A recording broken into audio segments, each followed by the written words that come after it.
And hello, late tea time podders around the world. We thought we should come and talk to you about the Masters because it was rather extraordinarily brilliant, wasn't it, Dave Tindall, who was alongside me as always.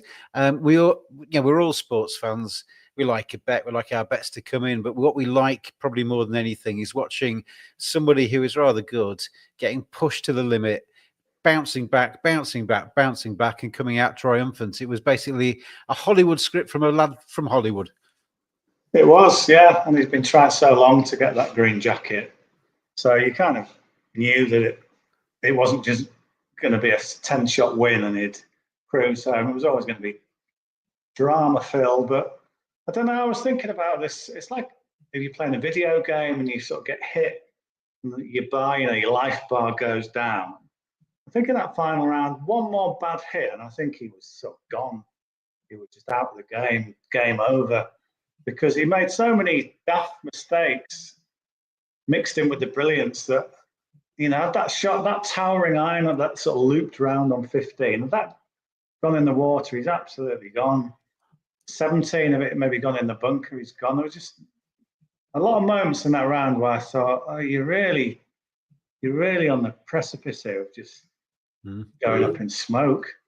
So it's always more fun, isn't it? To watch someone who's sort of a genius 1 minute, but they've got that vulnerability, that frailty the next, just makes it such an exciting watch. And that was the case on Sunday.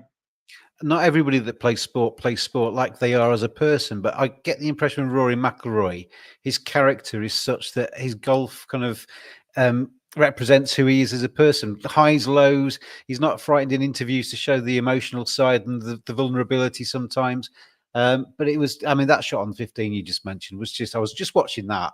He was kind of reminiscent of the round before, wasn't it? Where he walked after it, knowing that it was he'd hit it well.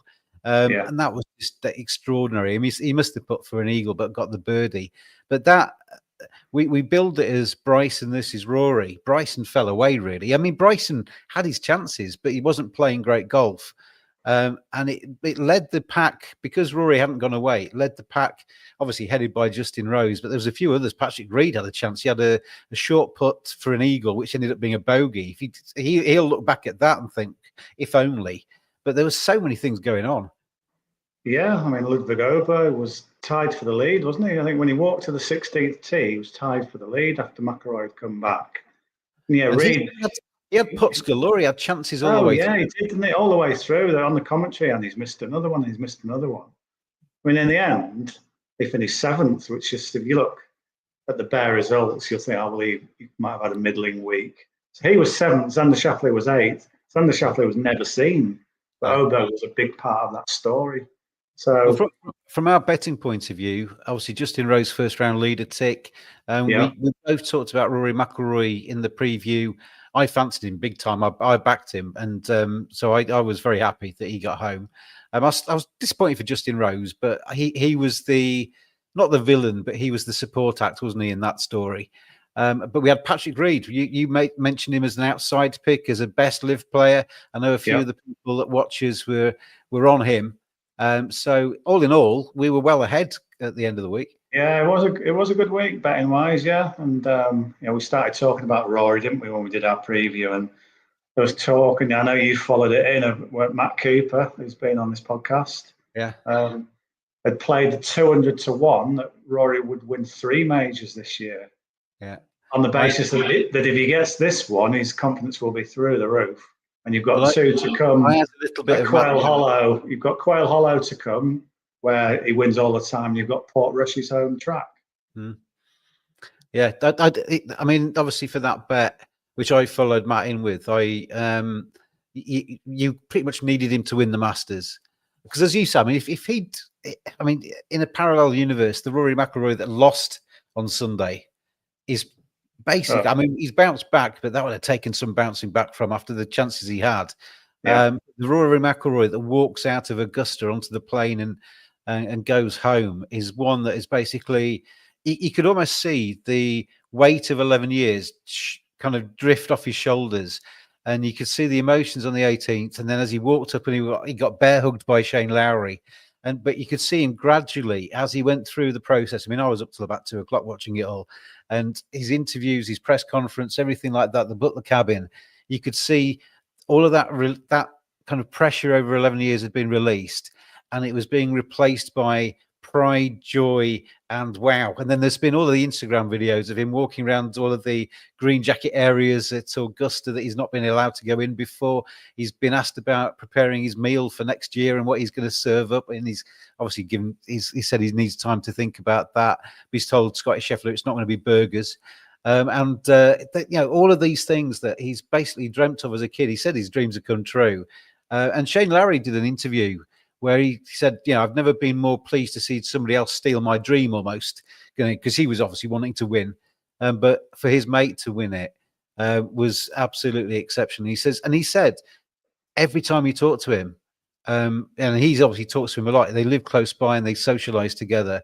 Rory McIlroy talks all the time about his dream being winning the green jacket. Yeah. So that dream's come true. Yeah. And it can go two ways, can't it, with something like that? Sometimes it can go, you've reached the summit, you've planted the flag, now what? In time, you have a slight feeling of emptiness that you've scaled this Everest. But the other way looking at it, and perhaps a more likely one with Rory, is, what is he, 35? He's got lots of, Justin Rose is an example to how he, well into your 40s, you can still keep winning majors, contending in majors. And McIlroy, when he is on a roll, I mean, if you go back to 2014, when he won two majors that year, that summer. Had there been more majors that summer, he probably would have won them as well. Yeah. So once part of his whole shtick, he's not technically brilliant in every area all the time, and there's weaknesses that pop up mentally as well. But confidence-wise, I don't think there's a more, once a player is confident, that kind of example. Show me a player who's confident, and then he'll kick on. He's like an extreme version, isn't he? Once he's on a roll, his sort of naturalness kicks in rather than trying to do everything correctly. And then he's just so dangerous, isn't he? And it was just marvelous. Nick Faldo said in commentary, didn't he? He said, if he wins, he's going to end up on the floor, because I think Faldo is quite an emotional guy, knows what this meant for Rory, and absolutely was spot on, wasn't he? Because he was on the turf and just sort of sobbing within like seconds. So many nice stories. I mean, Nick Faldo was crying on the coverage. He had a tear in his eye because he's known him since he was young. But I don't know if you've seen the video of the Hollywood Golf Club where Rory grew up playing, and they had basically everybody turned up there to watch it on the big screen at the golf club, and they were just absolutely celebrating. They had the split screen with Rory on the floor crying, and there you were all up going, hugging each other and celebrating. That's marvelous. There's the story of him and his caddy. He talked about his caddy when at the press conference he met him on the Hollywood putting greens when he was 7 years old, and he's been like a big brother to him. He had a different caddy, but when he left his other caddy, Harry Diamond, isn't it? He came in and basically took the bag, and they've been close. I mean, he was best man at his wedding. They've been close ever since. So he's got his kind of almost best mate next to him carrying his bag for him. There's so many lovely little kind of parts to this that you couldn't help but root for him. I mean, I love Justin Rose, but I've never been more happy to see Justin Rose lose. Yeah, I mean, it maybe have been like Oberg, who has got like another 20 chances. Rose hasn't got that many more chances. But I think even he knew. I think if he could lip read, I think Rose was saying something like, "It was your time. It was your time." To Rory, you look when they embraced. There's not many people, I don't think, that wouldn't begrudge Justin Rose one more major this year or the Masters next year. Yeah, but yeah, I mean, the whole story of the week was McIlroy. If you rewind back to Saturday when he started with those 6 threes, I mean, he's just produced. Whoever's putting the video together of this Masters, you've got so much footage from McIlroy. So it would have seemed almost ridiculous that he couldn't finish it off, because he was the story, wasn't he, all week? He had that start where he sort of blew it at the end of round 1, then he fought back. Then the thrills of Saturday, and then Sunday was just bonkers. But yeah, I think Rose, a lovely experienced guy, kind of knew that as much as he's pushed it, Rose didn't start the final day 3 shots in front. He started way back. So it's kind of a bit of a free shot at it. And so to not get it done is kind of like, well, you know, what more could I have done? 10 birdies in that final round for Justin Rose. I think he just knew, didn't he, that it was Rory's time. And I think he was saying that. Yeah, he couldn't have done any more, Justin Rose, could he? Everybody can look back at missed putts and missed opportunities.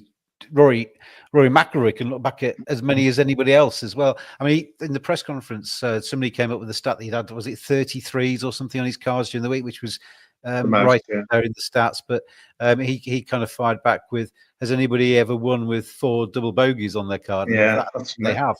So you know, he's able. We talked earlier on in the tournament about, you know, the winner coming from the top group and Rory was too far back, and I said to you that, and we kind of agreed in the end, I think, really, that Rory was probably the only one capable of doing it, because he has that Tiger-esque kind of ability to come from nowhere. Yeah, I think if you go back, I think Tiger was the only one to come from outside the top. Was it 11 or something? Tiger, I think, was 33rd when he won in 2006. 5. He had Tiger had these 2 incredible middle rounds, and that was the year when he beat Chris DeMarco, the famous 16th, the ball on the edge of the hole. Yeah. So Tiger's the only one to show it, but yeah, it was like, well, the only 2 players now to have hauled back that deficit were Tiger Woods and Rory McIlroy. And Justin Rose's position, you know, he was the first round leader.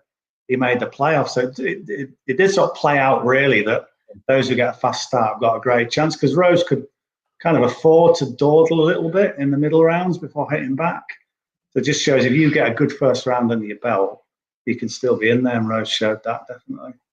2 interesting characters, I think. I mean, obviously Bryson didn't have his best game with him, but it was kind of the heart that Bryson carried with him, kind of carried him as far as he could go, really. But Scotty Scheffler, who didn't seem to be playing very well, still ended up very close to the top of the leaderboard.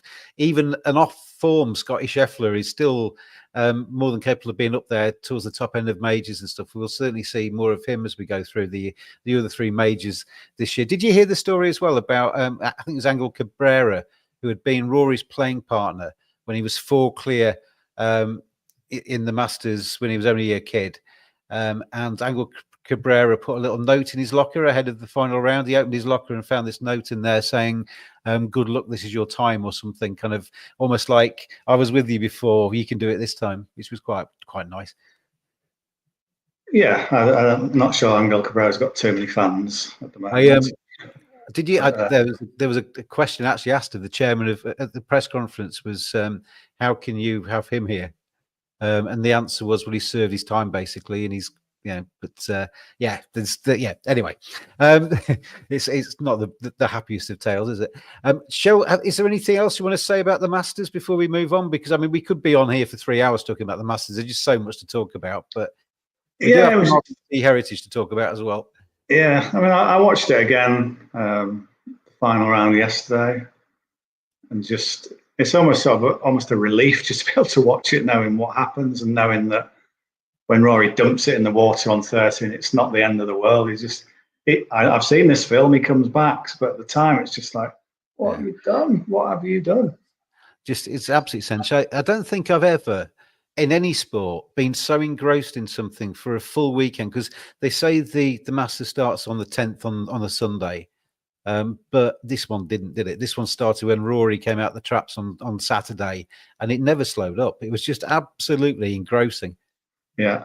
Yeah, we were due a good Masters. There's been a few kind of easy wins for Scheffler and Jon Rahm, and just a bit of a lack of drama and jeopardy. But this one had a lot, didn't it? And to get the win, it's such a fairy story that Rory could do that. And I suppose the thing as well, now he knows that it's one thing winning a Masters, but just to know that you're in that dinner every year now, you're part of this exclusive set, and it just feels like, to be a Masters winner, you're kind of more in a club than in any other major.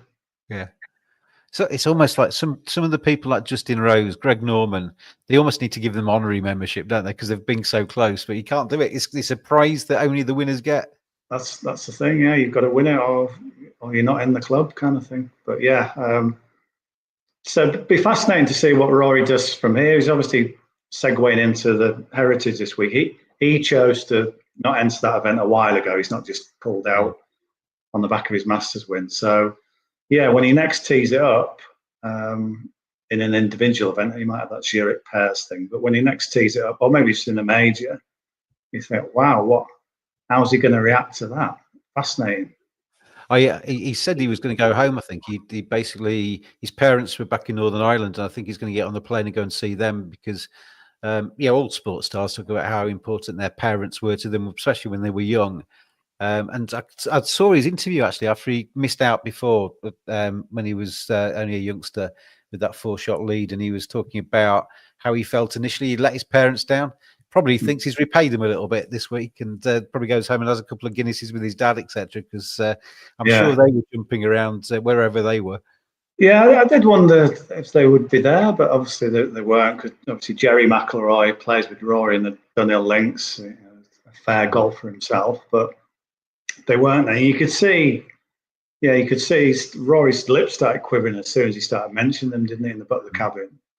He was very close to tears on a few questions. He was asked about his caddy and his lip quivered. He was asked about his parents, his lip quivered. It was exceptional. And I mean, who can blame him for being a tad emotional, because it was a rather special thing. Anyway, we will talk in a second about the RBC Heritage. Get a tip or two off DT for that event. It's a very good field as well. We'll go through the prices as well. But if you like your betting and you like good music, have a listen to Betting Radio. Do you enjoy the Late Tea Time podcast? Well, there's every chance you'll also love Betting Radio. You'll find Dave and James on there, plus plenty of other betting experts. Mix that together with some great music and make Betting Radio your new favourite radio station in 2025. Visit bettingrad.io to read and listen to all the latest previews, or download the Betting Radio app at the Google Play Store or the App Store. Betting Radio, the best music and the very best tips. Always gamble responsibly. Visit begambleaware.org for more information. And welcome back, everybody. Welcome back. RBC Heritage. This is an event that we've had plenty of success in. We'll ask DT about that in just a second. But I'll give you the top end of the prices there. Scott Scheffler, 4-1. Colin, my mate, 11-1. He had a half decent Masters. He didn't seem to be quite there. Ludwig Oberg, who got very close, 14-1. Xander Schauffele coming back to some kind of form, 14-1. Patrick Cantlay, who hasn't won for 2 years, they said on the commentary. He's 20-1. Justin Thomas, 20s. Corey Connors, who was thereabouts all the way through 22s. And Shane Larry there, Rory's mate, 25-1, and Tommy Fleetwood, 30s. Victor Hovland, who's bouncing back to some kind of form, he's 33-1. Jordan Spieth, 40s. DT, it is the Harbour course, isn't it? And this is where we had success with Stuart Sink a couple of years ago, 2 or 3 years ago. 2021. A few people are reminding me. 4 years ago, was it? I know, mad, isn't it? Blimey. Yeah, a few people have reminded me of that one this week. It's kind of, it's Stuart Sink week. But yeah, that was my finest hour, I think, as someone who likes to sort of spot patterns. I just remember, I think I just read an interview with him from years back, and he just said, I do pretty well after the majors. And I checked it out, and it was like he got 5 wins the week after a major. And then I thought, well, he's played in a lot of majors, so could we filter it down even further? And when you looked, he'd come off playing pretty well in those majors. He hadn't just missed the cut and then won. He'd kind of marked your card by having a good week in that major that preceded it, and then he'd gone on to win the week after. So he was 125-1, wasn't he, that week? And it just he took the lead straight away. It just couldn't have worked out any better, that one. So yeah, I do remember that. It's always nice as well when a few of our listeners and watchers send in their betting slips afterwards and say, "Yeah, thanks, Dave. We got on that one." And a few did that way, didn't they? That's right. Yeah. So I'm going to kind of revisit the memory of that slightly by picking out another guy who does well the week after majors as my main bet here, and that's someone who actually was 5th at the Masters. I bet if I said to you, it was 5th, it was in the top 5 at the Masters, whether you would get him. Well, Rory was top. Was second. Patrick Reed was 3rd, wasn't he? Yeah. Rose second, obviously. Yeah. Well, Ludwig slipped out of it. I'll give you one more clue. Sheffield was 4th, so that's 4 of them. It was 5th then. Yeah, well, it's not a criticism to think that you're not going to get it, because it's just like, did he? If I was to guess cold, I'd say Corey Connors, but he'd probably No. Yeah. He was 8th. Sung Jae-im was 5th. He played really well on Sunday, didn't he? Yeah. But he wasn't he was never in the hunt as a title winner. He just sort of inched his way forward. But so he's got that. Sorry, did you see the shot he played out the bunker, where he played his shot, the momentum took him around, so his back was to the ball, and he was climbing out the trap, and then he realised he'd hold it. He didn't actually see the ball going in. Yeah. So he had a great week, 5th place, but I was looking at his record last year. He didn't do very well in the majors last year, but I looked at how he performed the week after, and he's got 3 top 10s. So in the first 3 majors of the year, every time he played the week after, he got a top 10. So, that's Stuart Sink vibes, isn't it, for Sung Jae-im? And you tally that with his 5th in the Masters and his good course record here. I just thought, oh, right, he's flashing away on the radar. So I think you can get 40 to 1 on Sung Jae-im. You can. 40 to 1 for him to win. And obviously you got the places as well as part of that. And if you fancy him to be top 10, and you just want to play that without the win element, it's 25s. What? That can't be right, can it? That can't be right. No. Have I had my my what episodes? Have you I said 25 for top. RBC Heritage alternative places 10 Yeah, that's the wrong market. Ignore me. But you'll be able to find a top 10. Here we go, top 10s. Here we are. I was looking at the wrong markets because I'm an absolute buffoon, as you all know. Sung Jae-im is 72 for a top 10, so you could just take him at that. You could throw in the winner thing and have him as each way and get some places on the each way. But yeah, I like that. He's not quite the price of a Stuart Sink, but he's decent.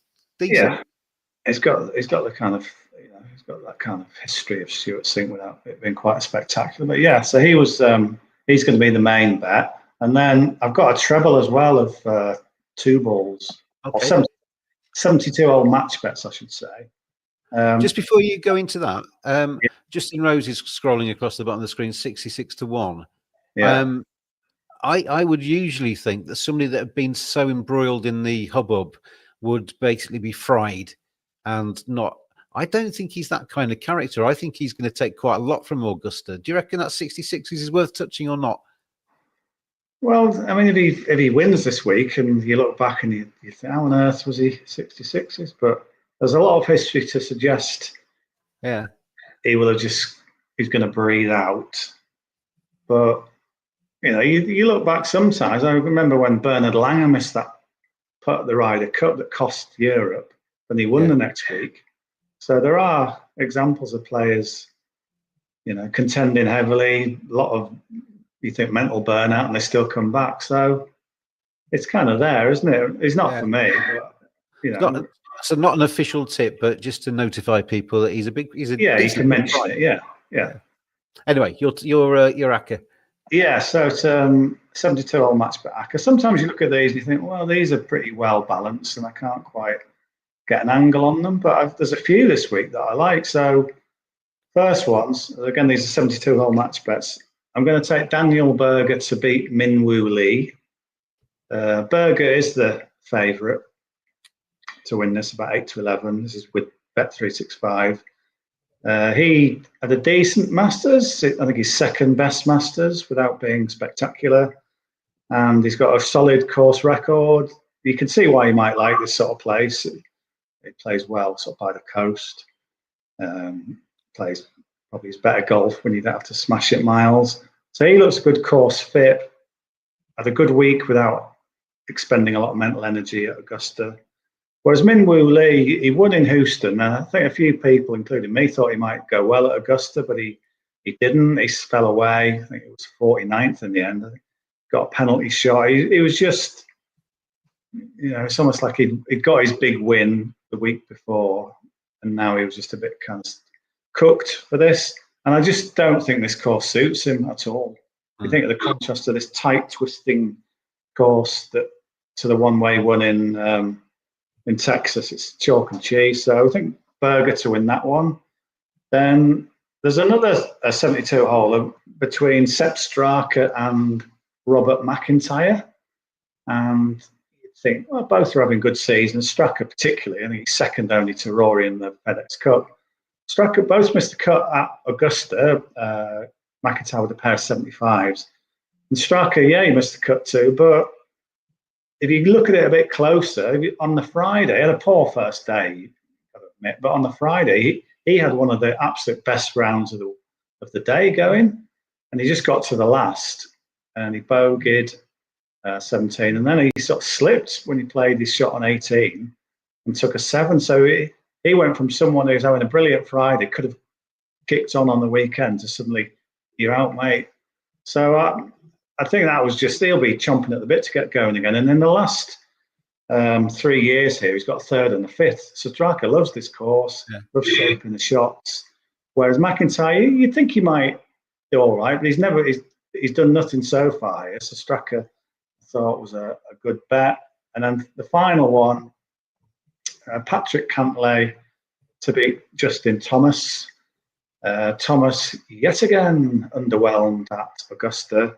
Cantlay did nothing too, sort of mid-30s, but, we're sort of used to that. I think Thomas is the one where I think he puts so much pressure on himself to play well at Augusta. Never quite gets it right there. But Cantlay's course record is ridiculous. I think he's played 7 times. He's got 5 top 3s and a 7th. So talk about a course horse. It's 10 to 11 each or 2, that match bet between him and Thomas. I just think you got to back Cantlay all day, because I think for Thomas to beat him, Thomas might have to win the tournament.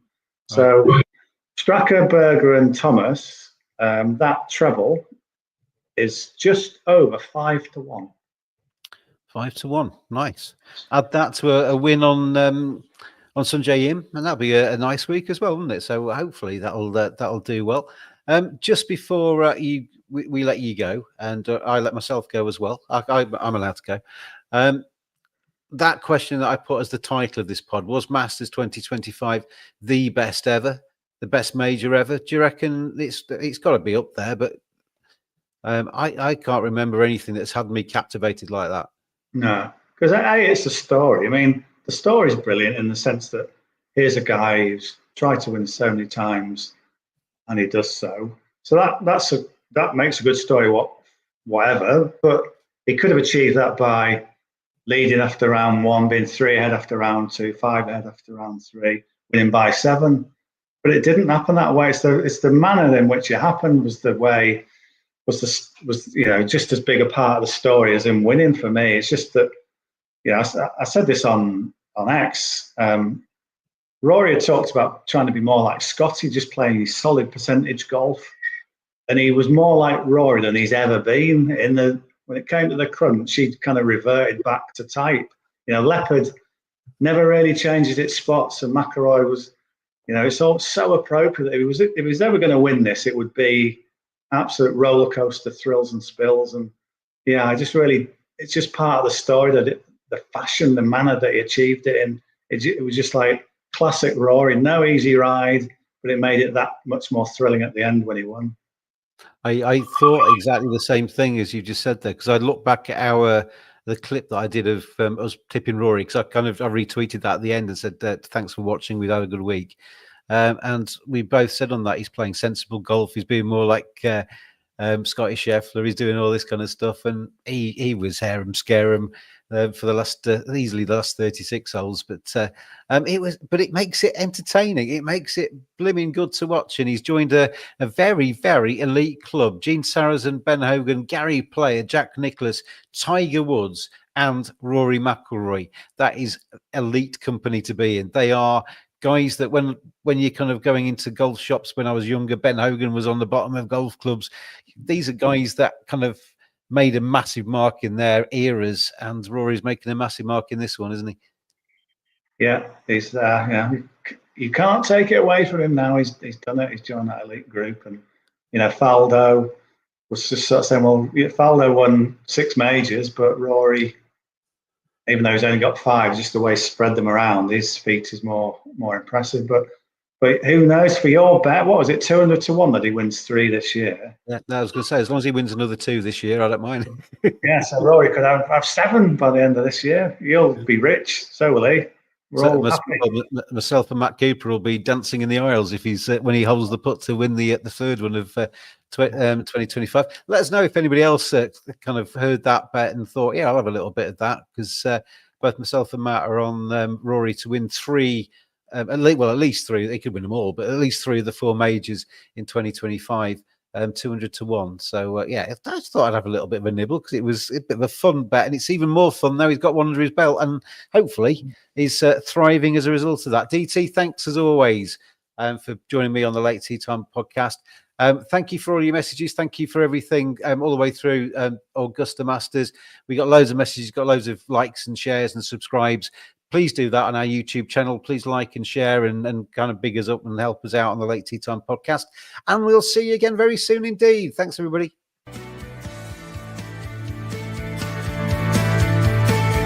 Always gamble responsibly. Visit begambleaware.org for more information.